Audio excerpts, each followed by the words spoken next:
Good morning. We're starting with this morning's Gemara, Tavo liyom rishon, Tavo for Sunday. We are in the Gemara of Masechet Berachot towards the end of the tractate. Tanu Rabbanan. So there might be a little bit of sensitive material in the beginning part of this week's Chok of the Gemara, but it's the time of Elul. What better time to discuss such concepts in the time of Elul? Tanu Rabbanan. המרצה מעות לאישה מידו לידה כדי להסתכל בה. אפילו יש בידו תורה ומעשים טובים כמשה רבנו, לא ינקה מדינה של גיהינם. A person who is either giving change to a woman or taking money, anything to do. Now, he's talking about money, the Gemara, but it's lav dafka. It doesn't need to be specifically for money. But anytime you're interacting with a woman in order to gaze at her beauty, the Gemara says, even if you have as many, even if a person has as much merit in Torah study and in good deeds, in mitzvot, as Moshe Rabbeinu himself, he will not be absolved from the punishment in hell that he's deserved for it. Okay? I'm not looking at it. Rabbi, it was a Rosh Yeshiva that his wife had a makolet. Yeah. And she was the ones that sold in the makolet. And one of the bachurim from the yeshiva came in and gave her money, and he was looking at the floor. So she told him, it's better that you look at me and think about the floor than look at the floor and think about me. Whoa. That's a good one. Shneimar. It's not me saying it. It's the Gemara. Hey, no, you're reading the Sefer. No? Shneimar yad liyad lo yinakeh ra, lo yinakeh midina shel gehinam. In Mishle, it says, from hand to hand, one will not be absolved from the evil that he has committed. And it's talking about this scenario, the Gemara is learning, and that his punishment, lo alenu, will not be absolved from. Amar Rav Nachman, Manoach am haaretz haya. Who knows who Manoach was? Besides for Rabbi David, obviously. Who was Manoach? Abba Shel Zaku Baruch. Abba Shel Shimshon. He was the father of Samson the Great, as we like to call him. Shimshon. So Manoach was an Amaretz. What's an Amaretz? Just maybe this is a good time to explain. Amaretz was an individual. No, he was not a Chiloni. Amaretz is an individual who just did not know better. He's considerably uneducated. It's not like he goes against because he knows or because he's lazy. An Amaretz is one who just does not know because they've never learned. Now, whether they've decided not to learn or they just were never in the opportunity, it's another story. But an Amaretz is an ignoramus, for better lack of term. What? He definitely has the capability to learn. He could be a very big believer, a very, very big believer. Whatever he knows, he does. But he knows very, very little. Okay? Exactly. Whatever he knows, he exactly. The Mishnah says that an Amaretz is fruits and vegetables in the time of the Bet HaMikdash, when the tithing was obligated on a Torah level. One who received food, like fruits and vegetables from an Amaretz, it has the category, the status of Demai. Demai means it's a safek, it's a doubt if you need to tithe it or not. Again, because we cannot say it's an obligation, because he's Amaretz. He might know, he might not know. But we can't say eat it without doing it, because again, he could have done it or could have not done it. So therefore, just to give us an example of a category of halakha which is regarding an Amaretz. But anyways, the Gemara says that Manoach, the father of Shimshon, was an Amaretz. He was an ignorant individual, meaning he acted ignorantly in a certain scenario. Bechavod Rabbi, I'm not going to do it. Dichtiv, Vayelech Manoach Achare Ishto. Manoach, as the Navi says, walked behind his wife. That's no good. Okay, so the Gemara is understanding that walking behind a woman is improper. So again, this is very improper. Here we go. This is very, again, it doesn't say that he is going to Gehinnom for that. He considered an Amaretz.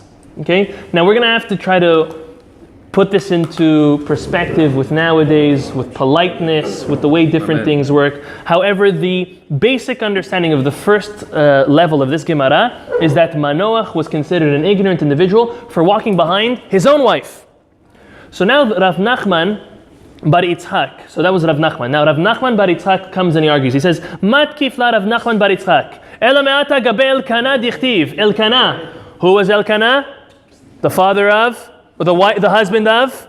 Chana, the father of Shmuel HaNavi. He himself says, Vayelech Elkanah hare ishto. Elkanah, who we know was a big tzaddik, he walked in back of his wife, Chana. V'gabe Elisha. Elisha, who was the prime disciple of Eliyahu HaNavi, also dichtiv, Vayakom vayelech achareha. He walked in back of the woman. So what is walking in back a problem or not?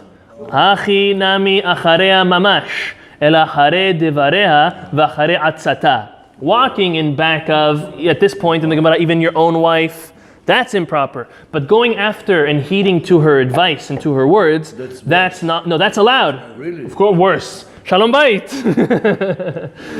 We have to, when your wife has a concern, when your wife has advice, has something that she has to tell you and that she thinks something's right. Of course we have to listen to it, of course. But walking in back of her is improper. So let's just make this very... Torah or the Gashmiut? I know in Gashmiut you have to go after your wife. Even in Gashmiut, in Divrei Torah, obviously if it's in line with what HaKadosh Baruch Hu wants, that mitzvot, Torah and mitzvot. So then obviously, if it's something not, so then you have to figure out a smart way how to keep shalom bayit, yet do the will of HaKadosh Baruch Hu at the same time. That's every man's dilemma. Depends on which side you are. Sometimes you're the stronger one. Sometimes the wife is the stronger one. And that's the couple's dilemma in maintaining shalom bayit while gradually growing in the right direction, which is a great trait. And I'll wish good luck to everybody.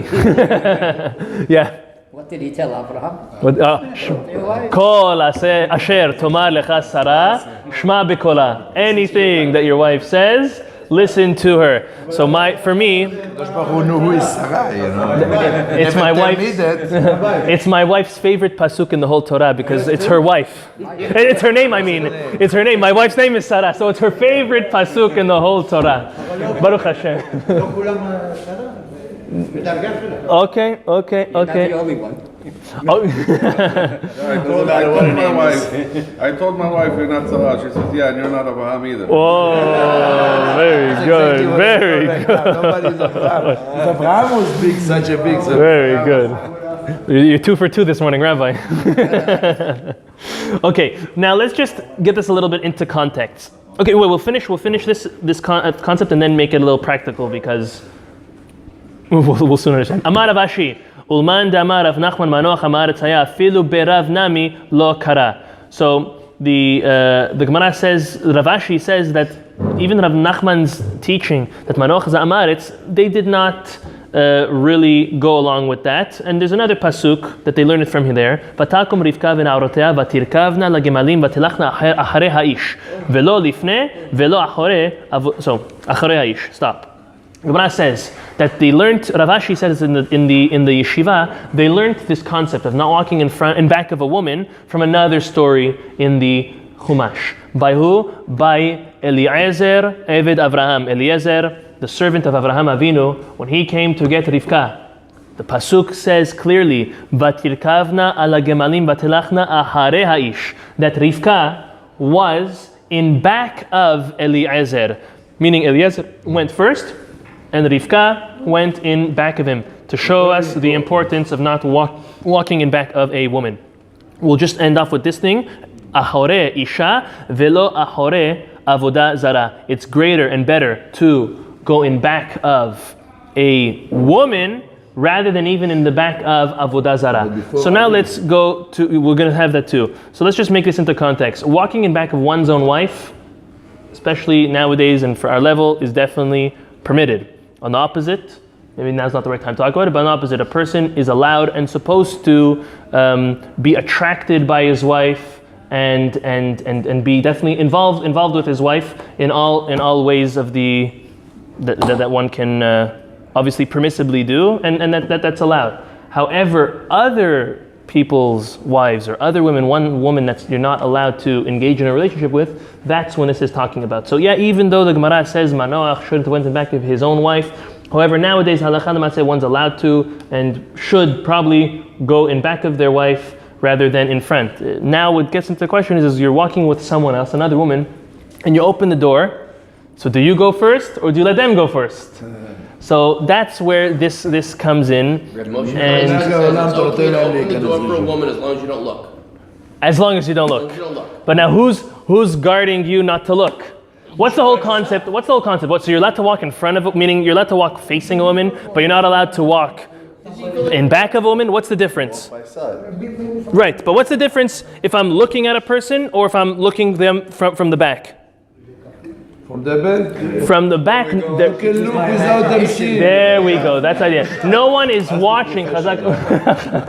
No one is watching what you're doing when you are alone or when no one's looking at you. So when a woman's looking at you, if you are looking at her in a non-proper way, you're going to feel embarrassed because she's watching you do that improper. But if she's not looking at you, looking at back, so looking at from the front is also not allowed. But that's already, you're going to have a less chance doing that because you're going to be embarrassed because she or someone else is looking. But when you're in back of her and there's no one else looking, that's when is also a very important time not to. So again, back to the question of opening the door. Who goes through first? You. You're supposed to go through first. Okay, so you have to try to avoid those type of situations. Gentlemen are not the gentlemen. Traditionally and historically, a gentleman was a menuval. Okay, a gentleman historically was an individual. It was an individual who was looking for his own lust and self-satisfaction, so he played the player in order to get what he wanted. So that's definitely not a Jewish concept. You'll save it for 3 out of 3. We're gonna see it soon. I don't think we got that. It said so far. It says as follows: Ahorei isha v'lo ahorei avodah zarah. So as bad as it is to walk in back of a woman, it's still greater to do that than walking in back of avodah zarah. Again, this probably was in a time when avodah zarah Today avodah zarah is a woman.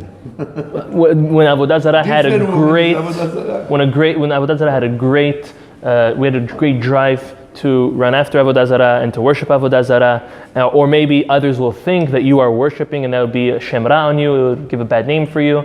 But nowadays we definitely know the Yetzer Hara for women is a lot stronger than the Yetzer Hara for avodah zarah. Next, אחורי avodah zarah ולא אחורי בית הכנסת בשעה שהציבור מתפללים ולא אמרן אלא דלא דרי מידי ואידרי מידי let lan ba. So the Gemara says it's better to walk in back of avodah zarah, or let's say a church or something of the sort, rather than walking and passing in back of a synagogue.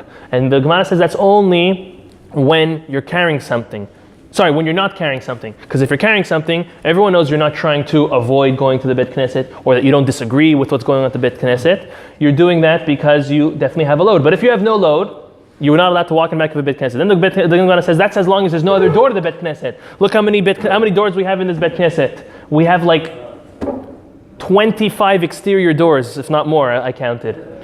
So what? So someone passing this way, now we're going to think bad about him? No, maybe he's going through that door or that door. So it's only when there's one Bet Knesset, one door. And then the Gemara continues and says that's only when this is the only Bet Knesset in the area. But Baruch Hashem, B'yan Hara, we have minyan of Bet Knessets on Sterling Road. So if a person passes this Bet Knesset, we have the kafsut. We give them the benefit of the doubt that they're going somewhere else. Moving on. But if he's wearing tefillin, it's also not a problem, because then he's obviously not going against the HaKadosh Baruch Hu or the minyan. He definitely either prayed or is going somewhere else to pray. He's definitely believing. Amarav, new concept. Yetzer hara dome lizvuv, veyoshev ben shene miftahe halev. The Yetzer hara is compared to a fly, and it is there in between the openings of one's heart. Shenemar, as we'll soon see what that means. Zvuve mavet yavish yabia shemen rokeach. Ushmuel amar kemin haitahu dome. Shenemar lapetach hatat rovetz. Lapetach hatat rovetz is the pasuk by Cain and Hevel.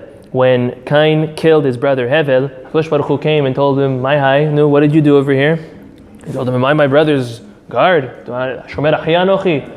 And then HaKadosh Baruch Hu rebuked him b'peh maleh, and he told him, you gave in to your Yetzer Hara, you didn't understand my hashbonot, I had a clear calculation why to accept his over yours, and you were creeping on him, you let your Yetzer Hara creep on you in order to creep on your brother at the right time to murder him, lo alenu. So the Gemara is telling us that the Yetzer Hara, he's always there. He's waiting to to attack. He's waiting to attack at the proper moment at an individual's vulnerability, Bezrat Hashem, that we will be able to overcome our Yetzer Hara. Stop.